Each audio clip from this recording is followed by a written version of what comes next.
ভালো আছেন? বাবা আছি, শোনো বলছি একটা অনেক গুরুত্বপূর্ণ কথা। তুমি যখন দেবিতার প্রোগ্রাম করছো তখন ফার্স্ট অতিথি বিয়ে গেছিলাম।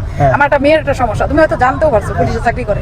6টা মাস আমার নাতির না হাজবেন্ড মারা গেছে, খুব মানসিক টেনশন ছিল ব্যাপারে অনেক। ওই দিকে আমার নাতনি আজকে রাগ করছে, আসতে ছুটিতে আইছে, রাগ করছে কটা হাসতে বিয়েতে যাবো না, আমার অনেক ইয়ে লাগছে। কেন কেন ডাক্তার তো ফিরে ডাক্তার কারণ ওই যে বদলি হয় না দেখে বদলি হয়ে গেছে।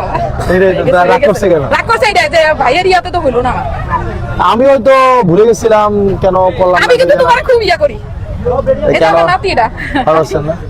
ভাই আমাদের দেশে আমাদের আমাদের এত বদলি টদলি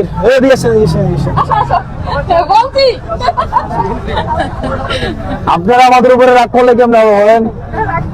হয়তো ভুলে গেছিলাম, হয়তো কেউ মনে করাই যায় না না। না বাবা ভুলে গেল না, আমাদের কাছে তো আমরা না, কিন্তু আমার- অনেক মনে রাখি, আর দোয়া করি না বাচ্চারা। মানে আমাদের মনে করাই দেয় নাই হয়তো, বুঝছেন আপা? আপনি আছেন কোথায় এখন? সিলেটে পাঠিয়ে দিচ্ছে না? না সিলেটে ইচ্ছা করে গেছে। আমার দুই ছেলে সিলেট আছে বাবা।